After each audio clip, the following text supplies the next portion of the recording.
Então, pessoal,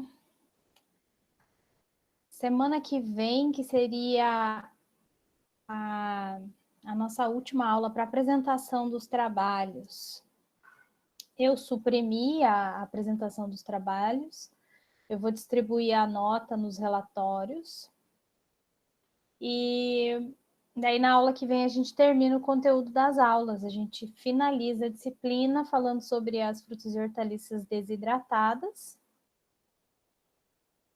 E na semana que vem, depois da aula, vai ter um questionário para vocês responderem, que vai ficar aberto 24 horas, ou 48 horas, ou até segunda, não sei como é que eu vou fazer. Mas vai ficar aberto para vocês resolverem quando vocês puderem. E também utilizando os materiais disponibilizados nas aulas, podem utilizar, né? Podem discutir, não pegar a resposta pronta com o colega, mas podem discutir com o colega sobre as respostas, tá? Então vai ter mais nota desse questionáriozinho. E o que estão pedindo para a gente avisar vocês é para vocês avaliarem seus professores. Na aula passada eu já pedi, e peço novamente nessa semana que vocês entrem no sistema e avaliem os seus professores. É muito importante para nós a opinião de vocês, para a gente melhorar nossa prática docente, para a gente manter aquilo que está funcionando, para a gente mudar aquilo que não está legal, né? Então, façam suas avaliações, os comentários que vocês acharem pertinentes. Quanto mais aluno avalia a gente, mais a gente tem representatividade da avaliação. Que pode ser que só aqueles alunos que não gostam da nossa aula façam questão de ir lá avaliar, e pode ser também que só aqueles alunos que gostam da aula vão lá e avaliem. Então, se a gente for parcialmente avaliado, a gente vai ficar com uma avaliação talvez que não condiz com a realidade. Então, por favor, entrem no sistema. A nossa aula não vai ser longa hoje. Após a aula, nem saiam da frente do computador, usem o tempinho que ainda tem da aula e entrem no sistema e avaliem seus professores.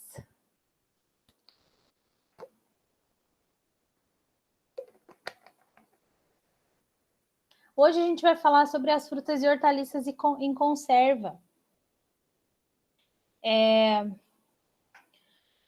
Mais um recadinho. Lá no Moodle eu coloquei as práticas, os 3 roteiros da aula prática. Eu gravei essa semana a demonstração de cada aula prática, só que eu ainda não terminei de editar o vídeo. Então eu tô... Até domingo tá lá a demonstração das aulas para vocês. No roteiro já dá para ver, pelo menos, as coisas que vocês vão precisar para as aulas. A gente vai fazer no esquema que combinamos da semana passada. Então, vocês, das 3 aulas, vocês escolhem 2 práticas para fazer. Me perguntaram também, né, se no grupo precisa que todo mundo escolha a mesma prática. Não, cada pessoa pode escolher o que for da sua preferência, tá? E eu tive um percalço com a gravação. Eu acho que eu falei isso no grupo, mas eu não lembro se eu falei no grupo ou se eu falei particular, para uma aluna que veio tirar dúvida. Eu tive um percalço com a aula justamente a aula das frutas em conserva, que é o que a gente vai falar hoje, porque a hora que eu abri o abacaxi para fazer abacaxi em calda, ele estava todo podre. Eu já tinha visto que ele estava meio embolorado na parte de baixo, onde ele ficou encostado na fruteira. Na hora que eu peguei o abacaxi para colocar ele na solução sanitizante, eu já vi que ele estava com uma parte com fungo. Aí eu pensei em separar essa parte com fungo e fazer com o restante, né, para pelo menos fazer a demonstração, mas o abacaxi estava inteiro podre, na verdade, não tinha o que fazer com aquele abacaxi. Ele ficou muito tempo esperando eu gravar a aula. Eu acho que eu comprei ele tem umas 2 semanas e aí ele não passou bem aqui em casa, ele não ficou na geladeira e ele devia já estar com algum machucado, com algum fungo que ele trouxe na casca, e aí foi só derrota. Então eu explico a prática, mas eu não faço a prática, tá? Do tomate seco eu faço e do molho de pimenta também. Aproveito para avisar que o molho de pimenta é delicioso, ele faz muito sucesso quando a gente faz ele em aula prática no laboratório. Então, recomendo que mesmo que você não escolha essa prática para fazer, guarde a receita para fazer em casa. Ele é um molho mais aromático e não tão picante. Dados os recados, alguém tem alguma dúvida sobre isso? Quer perguntar alguma coisa?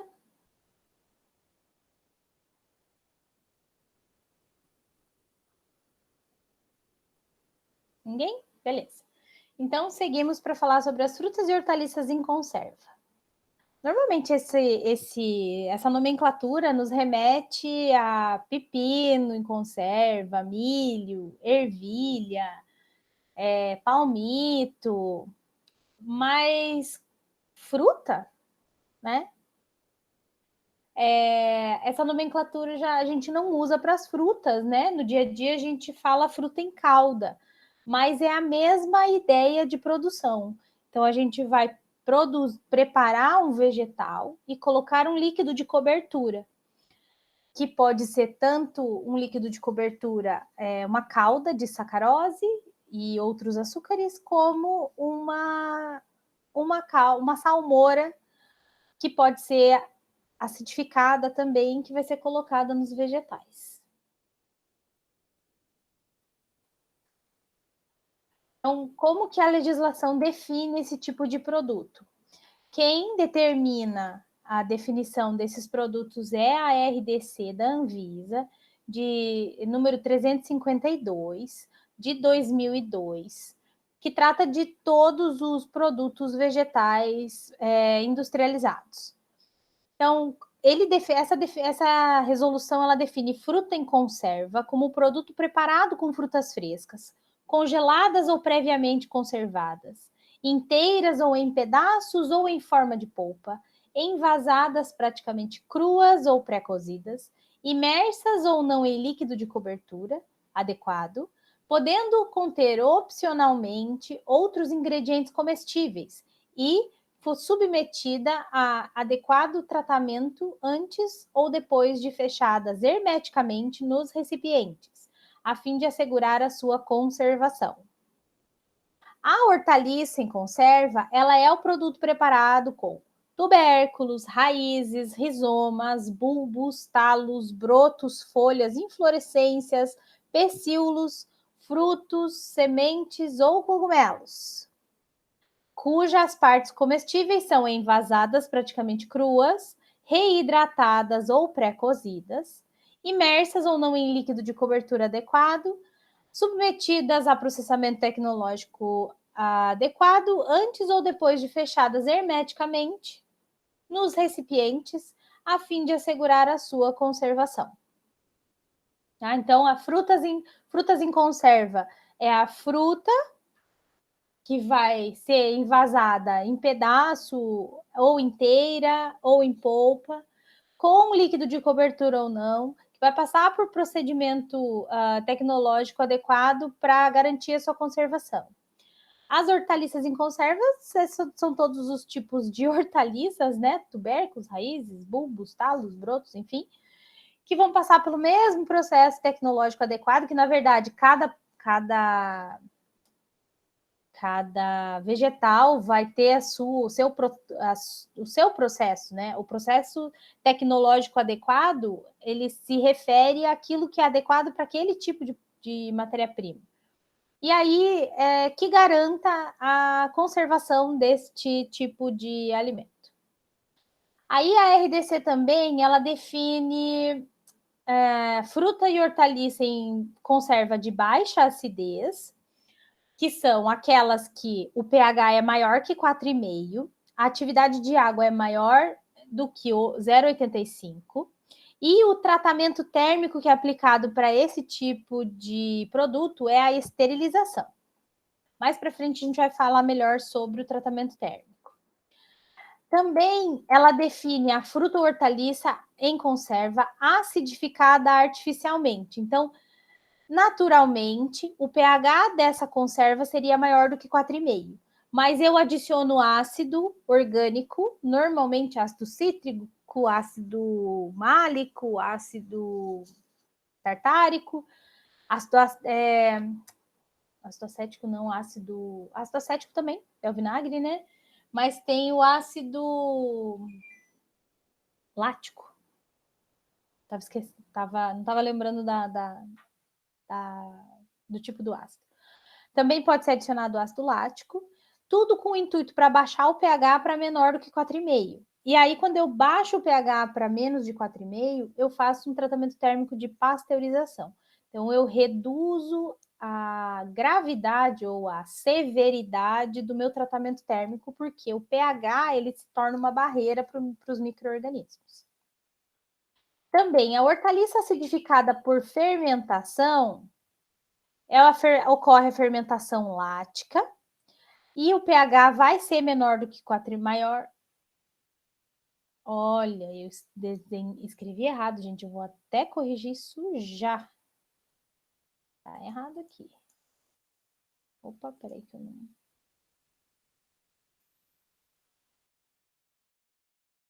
É menor do que 4,5.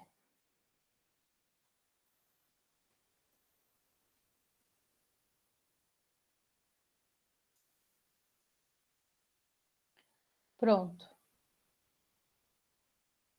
O pH sendo menor do que 4,5, o meu tratamento térmico é pasteurização. Então, eu tenho uma acidez grande no meu produto. Então, o pH funcionando aí como uma barreira também para os micro-organismos. Aí eu tenho a fruta hortaliça naturalmente ácida, onde o pH é menor do que 4,5 também. Aí a gente entra pêssego, entra abacaxi, entra morango, né? Então, a fruta sendo naturalmente ácida, o pH daquela conserva vai ser ácido, vai ser menos de 4,5, e aí eu posso utilizar o tratamento térmico de pasteurização. E aqui, nesse tipo de fruta, ou hortaliça, eu posso adicionar açúcar também. E também tem aquele que a legislação chama de hortaliça marinada. Ela é acidificada artificialmente e acondicionada em óleo. Então, ao invés de eu usar a água como veículo do líquido de cobertura, o meu líquido de cobertura é óleo.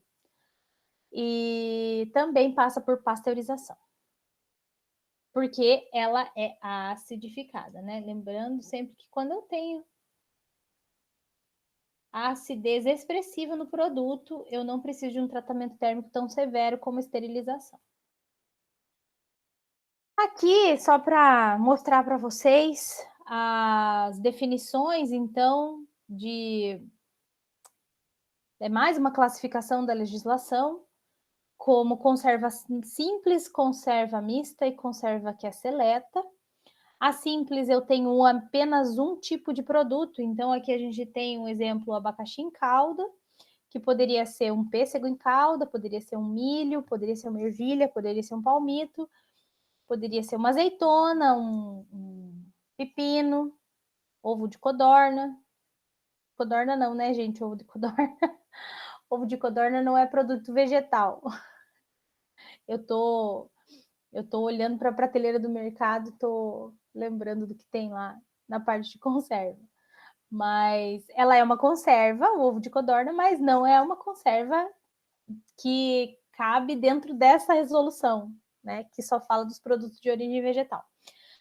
Aí se a conserva tem 2 vegetais diferentes, ela é chamada de conserva mista. No caso aqui a gente tem o exemplo da ervilha e milho. E eu estou pensando em alguma outra conserva que poderia ser considerada mista, mas eu só estou lembrando daquela azeitona que tem a massinha de pimentão dentro, sabe? Aquela que tira o caroço e coloca ela recheada com pimentão. Então, talvez aquilo seja considerado uma conserva mista, porque tem o pimentão lá dentro. Mas eu não tenho certeza. E a seleta é quando eu tenho 3 ou mais vegetais. Aqui, no caso, eu tenho ervilha, batata e cenoura nesse produto aqui, no terceiro produto. Então, é assim que a gente chama esses produtos de forma que a legislação classifica eles, né? Aqui a gente tem um fluxograma que mostra um fluxograma geral de preparo de uma conserva de vegetais. E se inicia como a maioria dos preparos de produtos de origem vegetal, né? Tem a recepção da matéria-prima, aí faz uma seleção, aí limpa, higieniza, depois faz uma classificação. Aí, se precisar descascar, descasca, se precisar cortar, corta, se precisar branquear, faz o branqueamento. E aí, aqui, a partir do acondicionamento, que começa a ser diferente. Então, eu pego e acondiciono minhas frutas que pode, por exemplo, o pêssego vai estar descascado, vai estar sem a semente e vai estar na metade, né? O abacaxi, aquele que a gente viu ali, ele vai estar em rodelas. O milho vai ter que ser debulhado da espiga. E assim por diante, né? A ervilha passa por branqueamento. A mista, batatinha e pimenta biquinho. Adriana, eu nunca vi essa no mercado. Vou até reparar. Não, não. Vou parar mais vezes na frente da prateleira de conservas.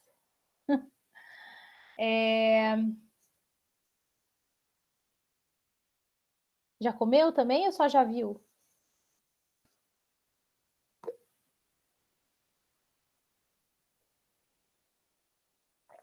Já comi e já fiz. Se você faz em casa, você pode fazer o que você quiser.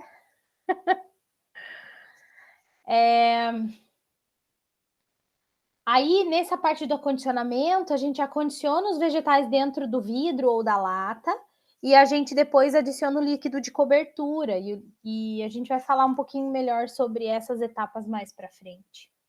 Aí tem a exaustão, que é um processo de retirada do ar que fica ali dentro, entre a fruta e o líquido de cobertura. Nos interstícios celulares da fruta também tem ar, então esse processo de exaustão é aplicado para retirada do ar. Aí tem o fechamento, o tratamento térmico e o resfriamento e o armazenamento, né? O resfriamento, a rotulagem e o armazenamento. Esse tipo de produto é armazenado a temperatura ambiente. Então, na etapa de acondicionamento, o que vai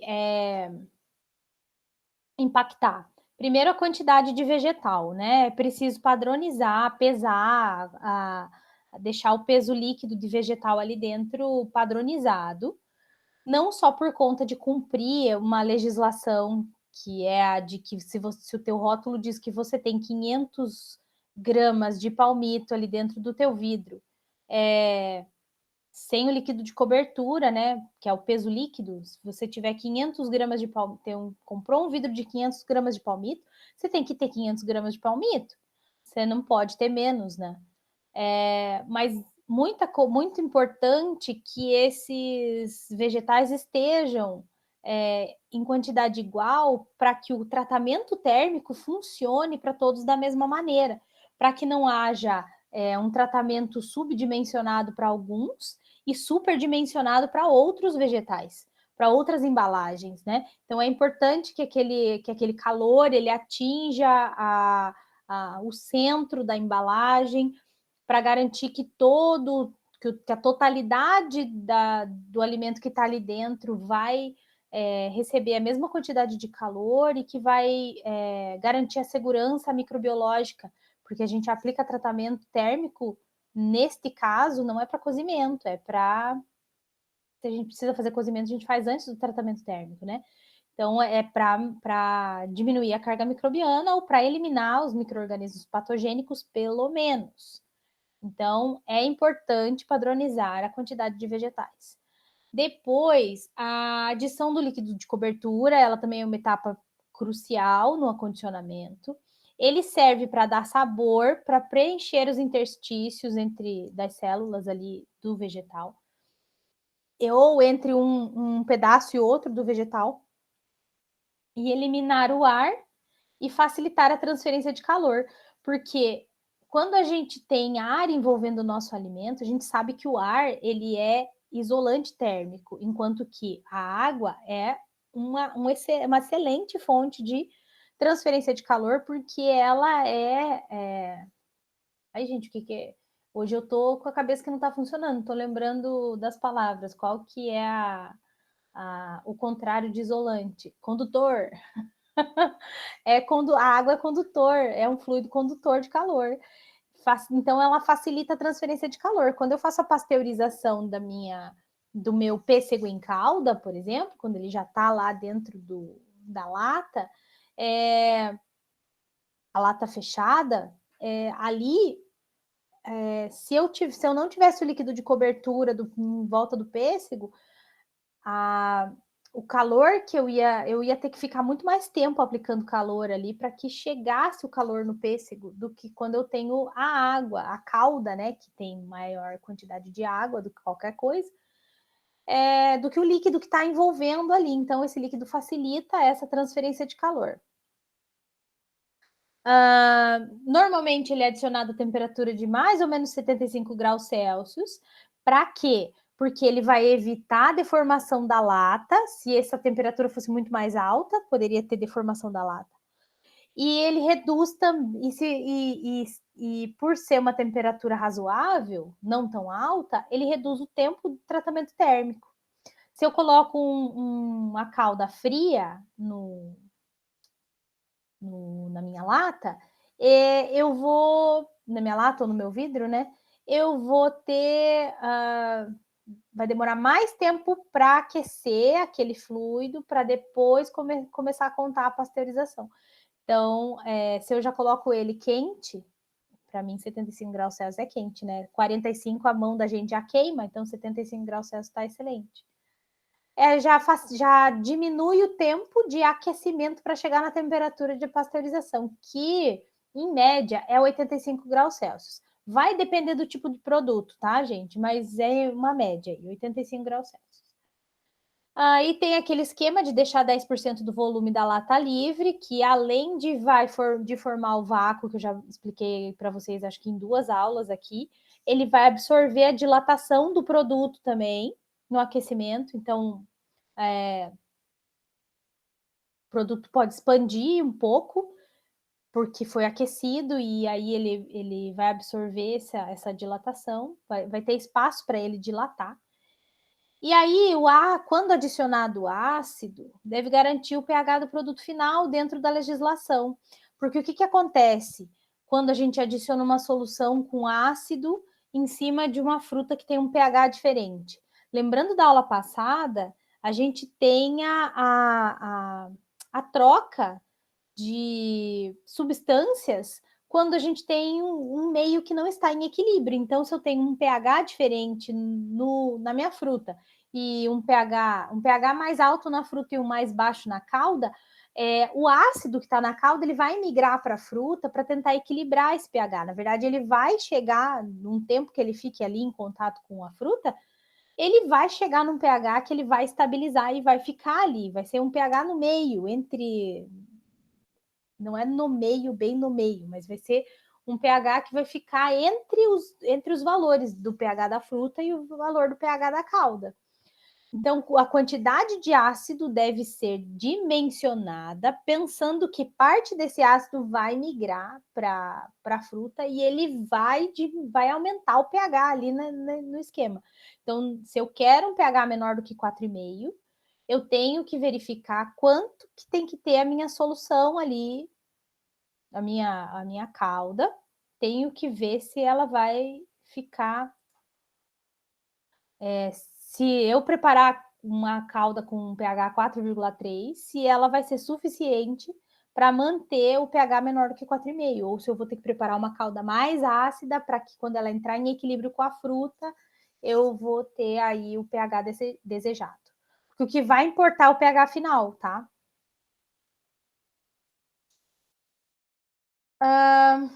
E aí, quando a gente faz a construção do líquido de cobertura, quando a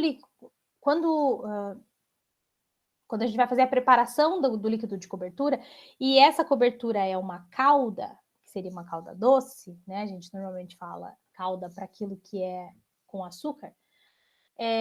A gente tem ali umas características. Então, a sacarose, ela é o açúcar mais utilizado para fazer essa calda, mas 25% desse açúcar, da sacarose, pode ser substituída por glicose. A glicose tem a vantagem de deixar a calda menos doce e tem a vantagem também de deixar mais brilhosa a calda.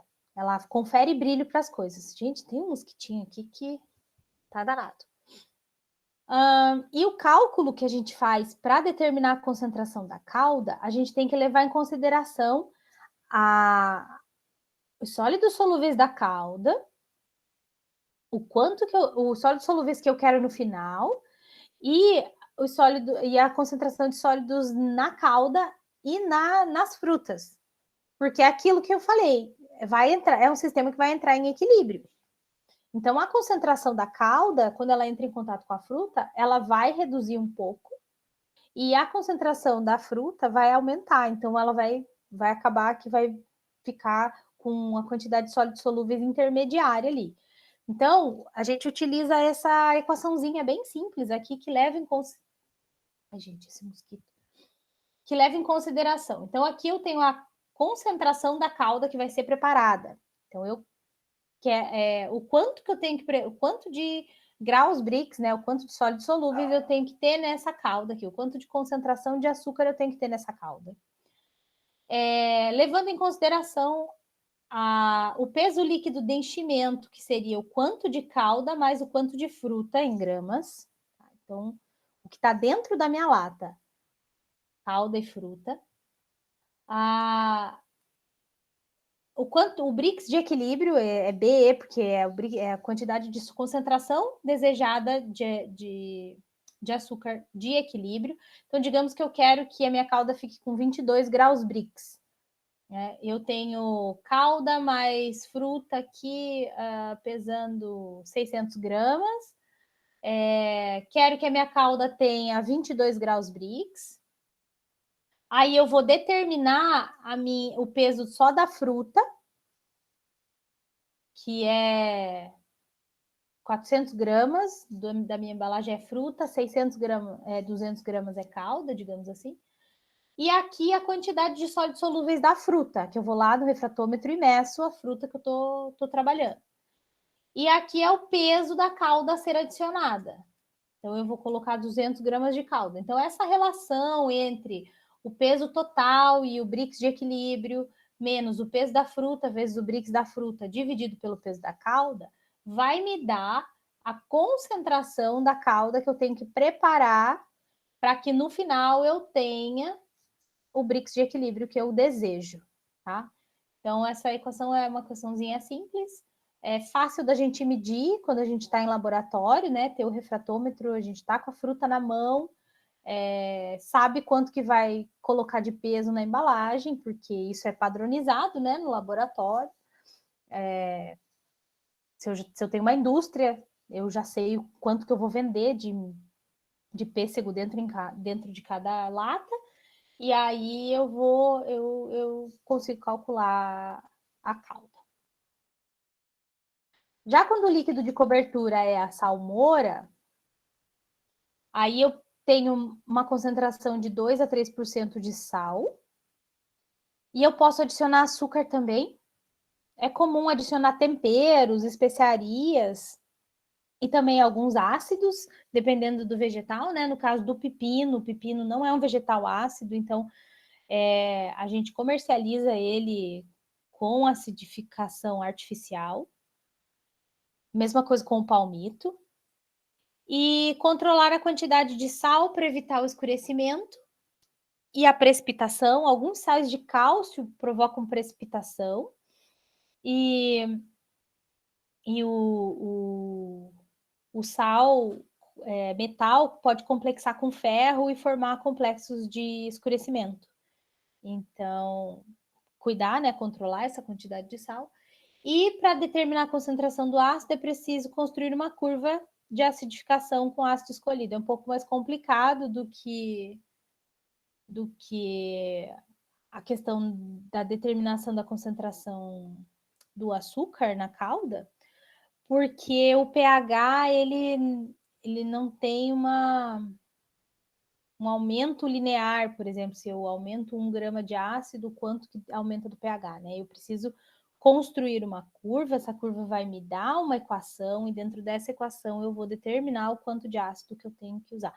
E aí isso vai depender da quantidade de produto que você vai adicionar, vai depender de que tipo de ácido que você vai estar trabalhando, aí o equivalente molar desse ácido, quanto que ele acidifica, é um pouco mais complexo. A etapa de exaustão, toma uma água.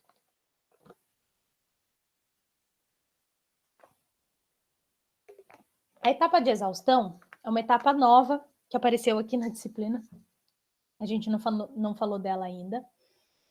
Ela é uma etapa de retirada de ar das embalagens. Ela vai retirar o ar dos interstícios dos vegetais, porque a gente tem a necessidade de reduzir a concentração de oxigênio dentro da embalagem, de reduzir a pressão e de reduzir a pressão interna, tá? Então, por que a gente não quer oxigênio dentro da embalagem? Além, no caso desse tipo de produto que vai passar por pasteurização ou por esterilização, a gente não está muito preocupado com os micro-organismos, com os patogênicos. E a gente consegue atrasar os deteriorantes com o pH, né? Se eu não esterilizo, eu posso atrasar o desenvolvimento dos deteriorantes com a barreira da acidez. Então, o que me preocupa nesse tipo de produto são as alterações físico-químicas que vão me levar a uma alteração sensorial. Não vai fazer mal para o consumidor, mas pode causar um desconforto e uma recusa do consumo daquele produto. Então, ali, quando a gente tem a oxidação das gorduras, tem o desenvolvimento do sabor de ranço, do odor de ranço, mas também o oxigênio pode reagir com os pigmentos e aí deixar a cor do vegetal mais fraca, mais feia ou incolor. Então, a gente não quer que isso aconteça. E também a gente não quer perder as vitaminas que podem estar presentes naquele vegetal, porque a gente quer vender esse produto como produto tecnicamente saudável, né? Teoricamente saudável. Então, o oxigênio lá dentro a gente só perde. Aí, como é que acontece essa exaustão? A figura mostra uma esteira que está transportando as latas. Essa é o modo mais automatizado desse tipo de processo. Essa esteira ela vai passar por baixo de um local que injeta vapor. E esse vapor vai ser soprado para cima dessa lata, e aí o vapor vai empurrar o ar para fora. E aí logo essa lata é fechada. Outra forma de fazer isso, que seria a forma que a gente faria na aula, é colocar os vidros abertos dentro de uma panela com água. Claro que a água não pode ultrapassar a boca do vidro, porque senão vai entrar água dentro da minha conserva, então ela tem que estar na altura do líquido.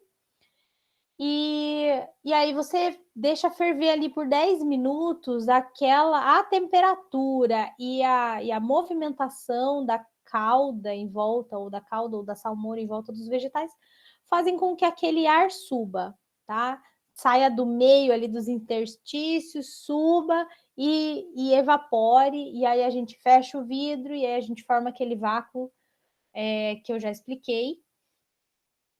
E então são as duas formas, né? A forma batelada e a forma em esteira. Eu já vi funcionando numa fábrica, na verdade não foi numa fábrica, quando eu fiz o meu mestrado lá na Federal de Viçosa, na Universidade Federal de Viçosa, eles tinham uma usina piloto de processamento de vegetais e a gente fez aula de conservas lá e eu vi funcionando um equipamento tipo desse de esteira de exaustão, eles tinham uma linha de vapor, era muito legal lá. E tipo, imitava uma indústria mesmo. E aí, logo depois que passa pela exaustão, tem que fechar essa embalagem. E aí, esse fechamento ele é feito por um processo chamado de recravação. Isso quando a gente fala em lata, tá? Quando a gente fala em vidro, a gente rosqueia a tampa, né? Mas a recravação é quando a gente fala em lata. E eu vou tirar aqui o ponteiro. Tem ponteiro. Como é que eu faço? Tirei o ponteiro e agora eu consigo abrir o vídeo. Vai abrir aqui, eu já compartilho ele com vocês, tá, gente? Só um minutinho.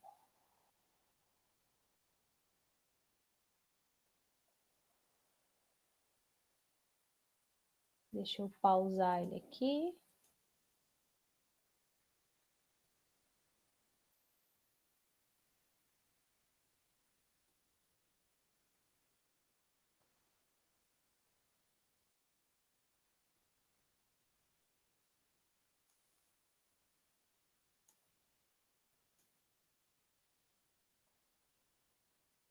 Eu queria entrar com a tela cheia. Isso.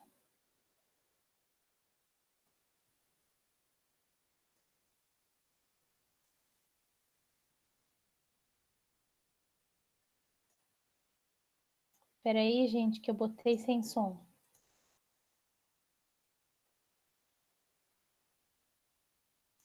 Tá em inglês, mas é bem autoexplicativo, tá, gente? Depois a gente fala, depois que vocês assistirem o vídeo, eu explico de novo.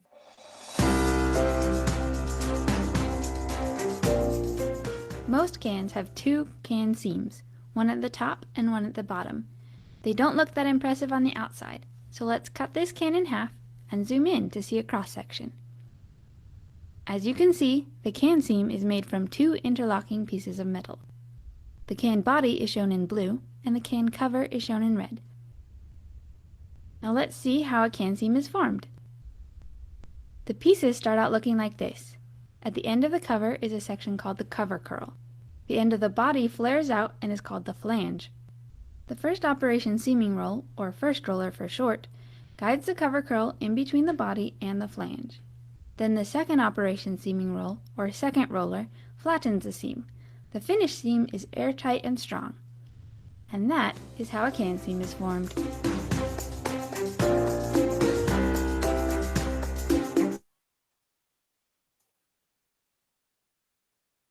E aí, pessoal, deu para entender? Eu tinha em vermelho a tampa, em azul o corpo da lata, e aí eles se encaixam de uma maneira que o equipamento faz. Não vou conseguir fazer isso com a mão, desse jeito, que o equipamento faz isso aqui, e aí a gente tem que abrir lata com abridor de lata, porque ninguém desfaz isso aqui. Fica amassadinho ali, apertadinho. Isso que se chama recravação.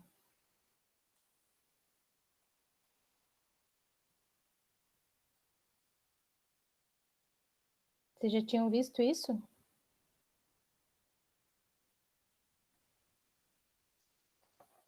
Falem comigo, gente. Já, prof, eu vi embalagens com a professora Mirella. É verdade. Tô lenta, mas tô viva. Tô prestando atenção. Tem uma galera ali falando comigo no chat também.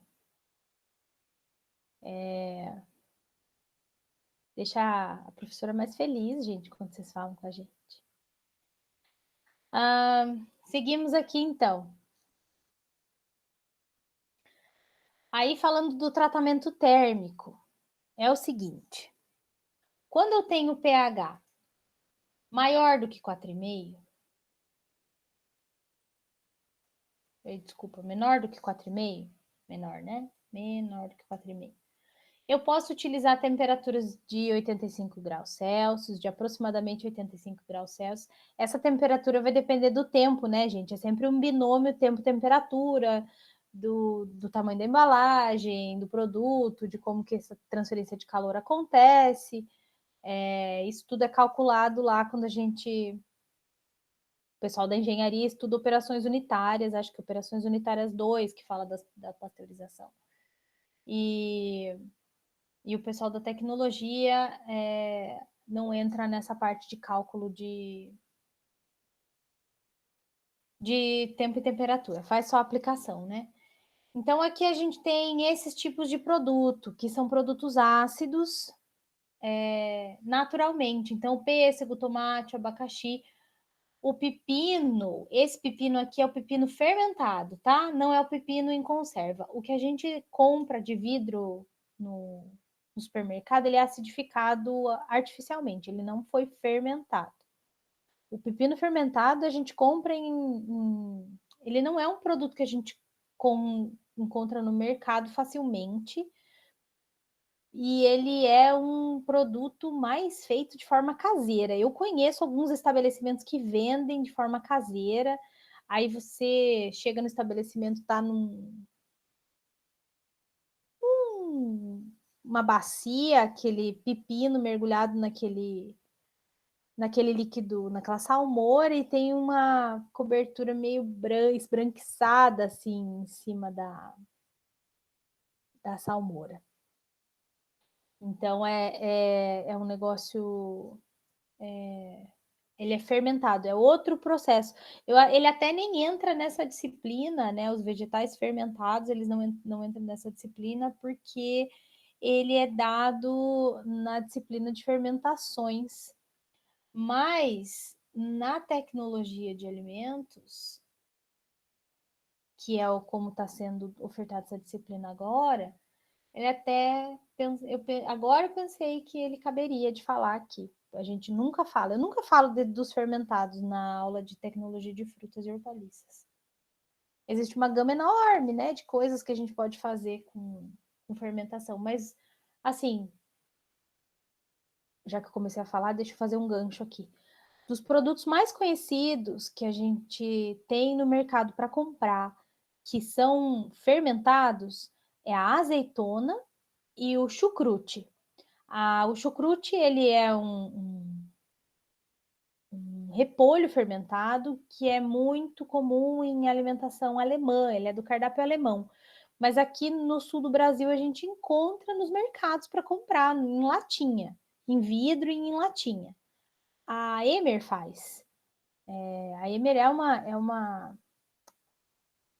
indústria de Blumenau. Então, lá no meio dos alemães, eles fazem as conservas acidificadas. Fazem milho, fazem palmito, fazem ketchup, mostarda, fazem bastante coisa. E a azeitona, gente, porque eu não sei se vocês sabem ou se vocês já ouviram falar, mas a azeitona, ela não é própria para o consumo quando ela é colhida diretamente ali quando ela sai da árvore. Ela é que nem o cacau, ela tem um gosto totalmente diferente da fruta cacau e do cacau que é fermentado para ser utilizado como matéria-prima do chocolate.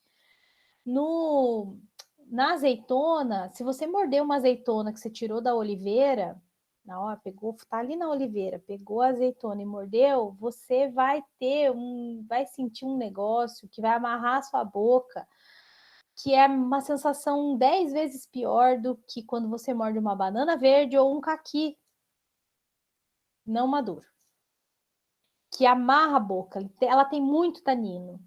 E aí ela precisa passar por um processo de fermentação lática, que é em salmoura, que acontece em salmoura também, que vai fazer com que a Josiane já mordeu a azeitona, coitada.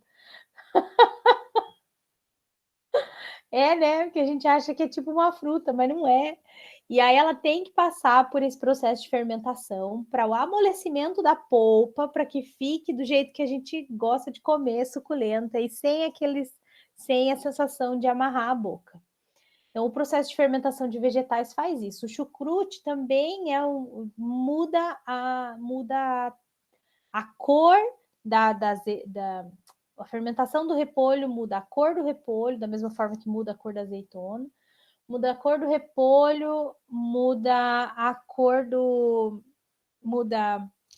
a transparência dele. Sabe quando a gente refoga? O repolho é bem opaco, quando a gente coloca ele na frigideira, ele fica meio transparente, que nem acontece com a cebola. A fermentação do repolho faz isso. Respondendo sua pergunta, Adriano, o azeite de oliva ele é extraído da azeitona crua. Se a gente faz a fermentação para extrair o azeite, a gente tem modificação da característica do azeite. Então, o extra virgem ele é retirado da prensagem das azeitonas. É o equipamento que prensa e sai o óleo. E ali quanto mais... tem uma característica do azeite que quanto mais tempo a gente demora entre a colheita e a prensagem, mais ácido vai ser aquele azeite. E quanto maior a acidez, mais considerado de baixa qualidade o azeite, mesmo sendo extra virgem. Então colheu, se a empresa tem capacidade de colher e já moer, já prensar as azeitonas, já teria um azeite de melhor qualidade. Aí, esse resíduo que fica de azeitona prensada, essa torta, ele vai para extração com solvente também. Aí dá para utilizar um solvente orgânico. Não sei se é utilizado o hexano, como no óleo de soja, mas você pode utilizar um solvente orgânico para terminar de extrair o azeite que ficou ali na azeitona. Só que aí esse azeite já não é mais considerado extra virgem, porque ele passa pelo processo de extração com solvente. O extra virgem, ele é só, prensei e aquilo que escorreu é óleo, é o azeite, tá? E ele é chamado, curiosidade também, ele é chamado de azeite porque ele vem da polpa da azeitona. Óleos óleos normalmente vêm das sementes e os azeites vêm da polpa. Né? Tem o azeite de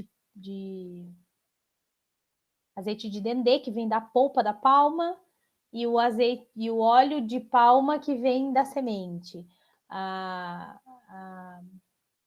O azeite de oliva, porque vem da polpa da azeitona, o óleo de soja, porque vem da semente da soja. E assim é a nomenclatura.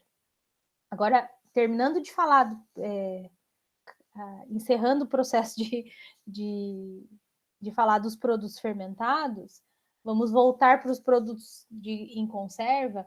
Então, esses produtos que têm o pH menor do que 4,5, eles pode-se utilizar um tratamento térmico mais brando, que é a pasteurização. A pasteurização, ela tem a função de eliminar os micro-organismos patogênicos, mas ela não elimina os esporos e não elimina muitos micro-organismos que são deteriorantes. Mas um esporo que nos preocupa é o do Clostridium botulino. Só que o Clostridium botulino só se desenvolve em pH maior do que 4,5. Então, se eu baixei o pH, eu posso utilizar a pasteurização sem ter que me preocupar com o Clostridium botulino. Mas eu ainda vou ter alguns micro-organismos deteriorantes ali, que não vão se desenvolver também por conta do pH baixo. Eles vão estar ali, mas eles não se desenvolvem.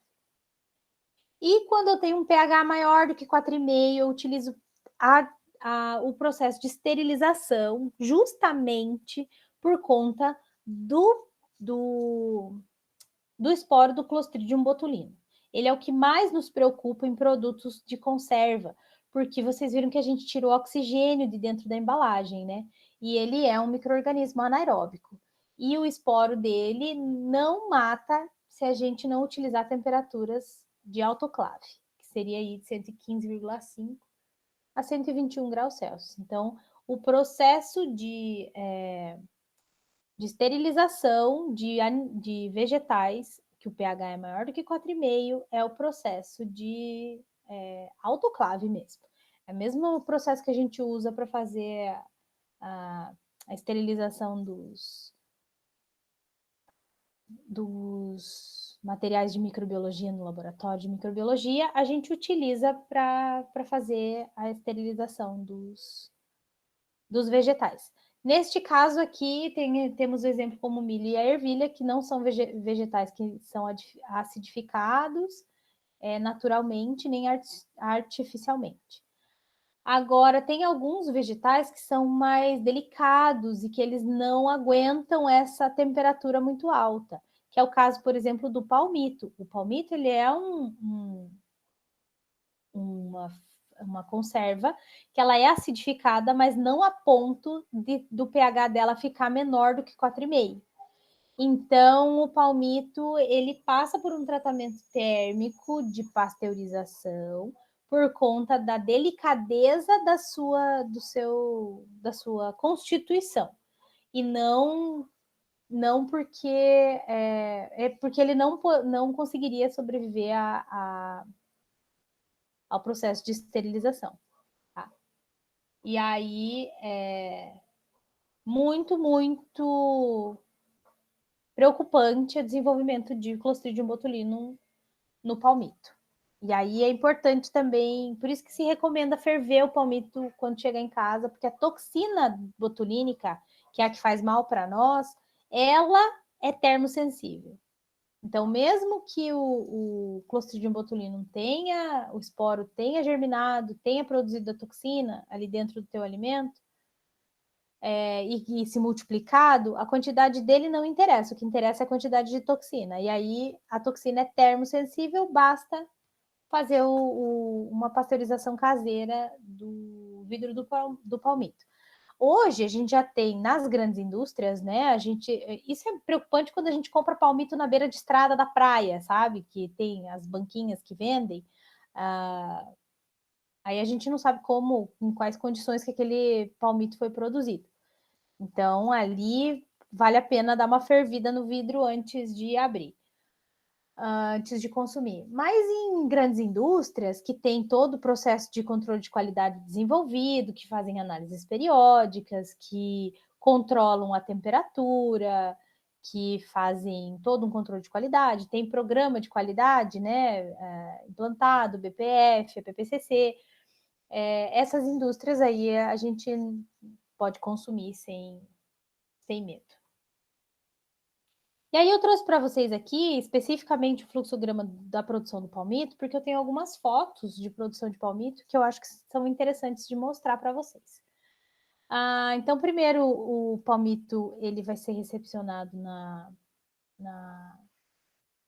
indústria depois que ele foi cortado lá da palmeira, né? Aí ele é descascado, cortado, classificado, limpo, e aí faz-se o invase dele, a adição da salmoura ácida, a exaustão, o fechamento, o tratamento térmico, o resfriamento e o armazenamento. Então, aqui a gente pode ver a palmeira. Esse aqui deve ser a pupunha, a palmeira de pupunha. Eu não sei, não posso dizer com certeza, mas a gente retira palmito aqui no Brasil de palmeira jussara, palmeira de pupunha, palmeira real, e talvez eu esteja esquecendo alguma, mas a palmeira de pupunha, ela já tem um desenvolvimento de que ela é tipo de reflorestamento, sabe? A jussara, ela está em extinção, então somente alguns estabelecimentos, algumas fazendas podem retirar dela. E o de pupunha, ele desenvolve rápido, ele tem um crescimento. Eu não vou saber dizer a diferença entre o quanto que desenvolve uma palmeira de pupunha com uma palmeira de Jussara, mas é muito longo o ciclo da palmeira Jussara perto do ciclo da palmeira de pupunha. E aí ele desenvolve ali em 2 anos, sei lá, 1 ano, não vou chutar. Eu tinha essa informação, mas agora não tenho mais, não lembro mais. De quanto tempo que demora para o desenvolvimento dessa palmeira. E aí a gente é muito mais legal extrair o palmito de pupunha e vale muito a pena você replantar e continuar extraindo conforme vai chegando a maturidade do produto. Então, essa aqui é a palmeira, o cara vai lá e corta, aí ele vai descascar mesmo lá no campo, tirar a maior parte da casca, e vai sobrar um toletinho só. E está demonstrado aqui nessa foto. Está vendo que quando a gente olha aqui na palmeira, ela tem uma parte mais grossa e uma parte mais fina aqui, né? E aqui a gente já tem um pedaço mais uniforme do palmito. Aqui ele ainda tá com casca e ele vai ser descascado até que ele fique com essa carinha aqui. Uma parte bem fina e outra parte ela é mais grossa, tá? Por que ele é descascado até chegar nisso aqui? Porque é isso aqui que a gente vai morder e não vai sentir a fibra, que é macio para a gente consumir. Todo o resto é fibra, é celulose, é duro. Às vezes a gente compra vidro de palmito e um vem perdido ali dentro, bem duro, que não dá. A gente corta com a faca, a gente sente já. A gente cortou com a faca, a gente sentiu que aquilo é pura madeira, né? Então, essa é a parte comestível do palmito. Aí, eles vão cortar num gabarito. Esse gabarito é feito de policarbonato, é higienizado, tudo. Tá vendo que tudo aqui é de aço inox e tal. Aí ele tem essa parte aqui, ó. Você encaixa o rolo do palmito aqui e passa a faca. Aí sempre os palmitos vão ficar com o mesmo tamanho. É bem manual essa produção. E aí a parte mais grossa é fatiada. Existem alguns vidros que vendem essas rodelas mais grossas de palmito, né? Ela pode ser fatiada, ela pode ser picada, ela pode ser transformada em outras coisas. Aqui é a panelona de pasteurização dele, né? Então eles estão aqui dentro da água. E aqui são alguns produtos da empresa. Então, ó, as rodelonas, o picado, os palmitos tradicionais. Aí nós temos agora um novo segmento que é o macarrão de palmito, que eles cortam o palmito no formato de macarrão, parece massa fresca. E como o palmito ele tem um sabor muito suave, ele vai ali bem com quem não quer comer. É com as dietas low carb lá, não quer comer carboidrato, aí, ou quer um macarrão menos calórico, utiliza o pupunha para fazer isso, o palmito para fazer isso. Aí aqui do lado é massa de lasanha, tá? Não dá para chamar de massa de lasanha, massa de lasanha de palmito. Ele é filetado como se fosse do tamanho de massa de lasanha. Aí ele é vendido também em rodelas mais grossas e esses meios palmito aqui são vendidos também sem corte. O que foi, Jussiane? O gato subiu aí em cima do teu teclado? O que você quis dizer com isso?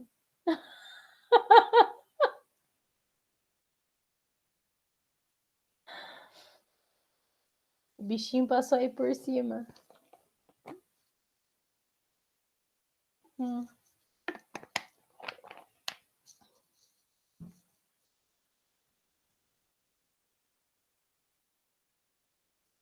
Já viram esses produtos, gente? Eu já vi ele no Mufato. Às vezes tem esse macarrão de palmito para vender. E lá em Curitiba, nos mercados maiores, né, capital, eu já vi bastante. Já comprei na época que eu morava em Ponta Grossa, já comprei o palmito para fazer na churrasqueira, que ele vem com a casca e aí você assa ele na churrasqueira e depois só tira ele vem cortado na metade, você assa ele dentro daquela casca na churrasqueira e depois só retira o miolo ali para consumir, que é como se fosse, ele faz como se fosse uma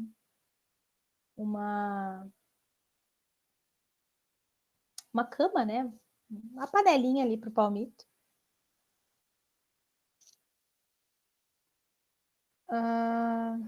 Na tua cidade tem o conserva. É o que tem em todo lugar, né? É o mais comum. É. Mas é gostoso. Palmito é uma coisa que eu acho bem gostosinho. Tem gente que odeia. Eu sou apreciadora de palmito. Pena que não é tão caro. Mas ele é caro por conta disso, vocês viram? A quantidade, a palmeira, o tamanho da Prof. palmeira. Oi? O professor já comeu aquela gueroba, que é bem comum lá em Goiás? Gueroba? Não. É um Que é palmito isso? também, só que ele é bem mais amargo, ele tem um sabor assim que não é para todos. Só que assim, lá comercialmente vende bastante. Não conheço, vou até pesquisar sobre. É, gueroba. E Gueroba. outro detalhe que a professora falou também entre o Jussara e o pupunha é que o pupunha acaba sendo mais sustentável porque o pupunha, o próprio broto ali, ele começa a brotar da própria Aham. árvore. E Uhum. aí, enquanto que o Jussara, se você tem que plantar uma nova Plantar semente uma nova sempre. semente, daí demora muito mais. Por isso o Isso. ciclo, é verdade. Tem razão, Adriano. É... E ele é caro justamente por isso, porque você tira uma tora, né, de uma palmeira, e aí vai sobrar só o miolinho daquilo. Que mais, gente? Alguém. E aqui, ó, resíduo, gente. Olha a quantidade de resíduo. De casca, essa aqui é da parte mais interna, da parte mais externa, e isso aqui do toquinho que sobra lá, que não tem o que fazer com aquilo, é pura pedra.